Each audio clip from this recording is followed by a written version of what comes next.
Good morning, नमस्कार। स्वागत है आपका हमारे चैनल डॉक्टर जी में। तो दोस्तों, आज हम रिव्यू करने वाले हैं हुकॉक 5000 एचपी इंजेक्शन के बारे में। और ऐसा ना, ये जो हुकॉक है ना, ये ब्रांड नेम है और इसे बनाया है Bharat serum and vaccine limited company ने, जो काफी विश्वसनीय है। सीरम वगैरह वैक्सीन वगैरह बनाती है, इसलिए तो डरने की आवश्यकता नहीं है। इसके बाद लुपिन भी बहुत अच्छी कंपनी है, ब्रांड नेम है। और इसमें एक्चुअली होता क्या है, इसमें इंग्रेडिएंट्स जो होता है दोस्तों, जो सॉल्ट जिसको आप बोलते हैं, ये होता है हाईली प्यूरिफाइड कोरिनोइक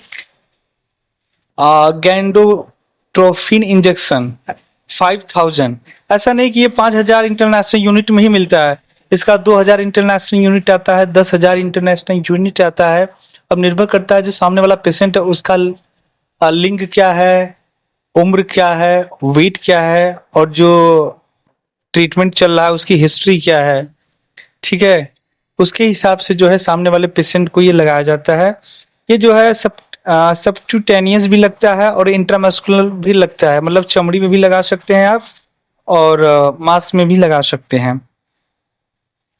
और देखा जाए इसके प्राइस के बारे में तो मित्रों, इसका प्राइस थोड़ा सा वेरी है। जितनी भी कंपनियां, सबका अलग अलग है। किसी का 400 है, किसी का 500 है, किसी का 700 है। ठीक है, कंपनी के हिसाब से सारी चीजें अलग अलग हैं इसके प्राइस के ऊपर। अब बड़ी बात ये लगाती किसको है, यदि कोई महिला लंबे समय से बाजपन की शिकार है, प्रेगनेंसी कंसीव नहीं हो रही है, तो निश्चिंत रहिए, एक बार इसको आप लगा के देखिए। लगाने का जो दोस्तों तरीका है इसका अलग है। ठीक है, कभी कई डॉक्टर होते हैं कि जिसे ओवुलेशन स्टार्ट हुआ 2-4 दिन के अंदर तभी लगा देते हैं। कुछ लोग ऐसे भी हैं जब प्रेगनेंसी कंसीव होती तब लगाते हैं। इन दोनों कारण है।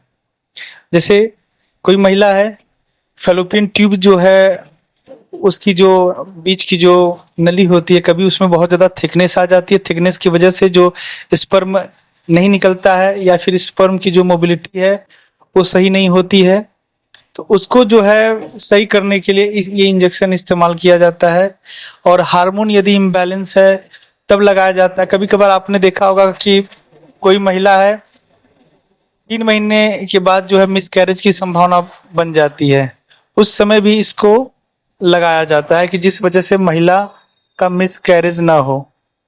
ठीक है, और ये जो है पुरुष इनफर्टिलिटी में भी लगाया जाता है। यदि कोई पुरुष है, ठीक है, और वो लंबे समय से जो उसका सीमन है सही नहीं है, तो उसके सीमन को की क्वालिटी बढ़ाने के लिए भी इसका इस्तेमाल किया जाता है। अभी डॉक्टर पर निर्भर करता है कि ओवुलेशन के कितने दिन बाद उस महिला को ये लगाएगा, क्योंकि ये निर्भर करता है जो महिला का हिस्ट्री होता है। जब उनसे पूछताछ किया जाएगा तो डॉक्टर जो होता है डायग्नोज करता है कि हाँ, इससे पहले कब क्या हुआ था, उसके बाद ही इसको लगाया जाता है। और बहुत ही इफेक्टिव रिजल्ट ये देता है, याद रखिएगा। तो पुरुषों में भी लगा सकते हैं। जब पुरुष में लगाया जाता है तो उनका स्ट्रेंथ बढ़ा दिया जाता है, 10,000 इंटरनेशनल यूनिट कर दिया जाता है। कभी कभार महिला और पुरुष दोनों को लगा दिया जाता है। ठीक है, तो ये इंजेक्शन बहुत ही कॉन्फिडेंशियल है, बहुत ही अच्छा। यदि देखा जाए इसके दुष्परिणाम के बारे में, तो यदि कोई महिला है ब्रेस्ट फीडिंग कर रही है, जैसे कभी कभार होता है कि एक बच्चे की डिलीवरी होने के बाद 6 मंथ के अंदर यदि कोई महिला प्रेग्नेंट हो जाती है, तो अपने बच्चों को तो ब्रेस्ट फीडिंग करा रही है, तो ऐसे में अपने गायनों से अवश्य कंसल्ट करिएगा कि लगा सकते हैं कि नहीं। हालांकि लगा भी सकते हैं, बहुत बड़ा दुष्परिणाम नहीं पड़ता है। पर कभी कभार होता है ना, कुछ महिलाओं के जैसे यहाँ ब्रेस्ट में छोटी छोटी गांठें पड़ जाती हैं, तो एक तरह से वहां पे रुकना चाहिए। या कोई महिला है, हृदय संबंधी बीमारी है, किसी को किडनी संबंधी विकार है, लंग संबंधी विकार है, तो ऐसे में अवश्य जो है अपने गायनोकोलॉजिस्ट से पहले आप संपर्क करें, उसके बाद ये इंजेक्शन लगवाएं। ये 1 ml में आता है। ठीक है, तो यही सारी जानकारी है। तो आज के लिए इतना ही, नमस्कार। और इसी प्रकार की इंफॉर्मेशन पाने के लिए आप हमारे चैनल को सब्सक्राइब करें।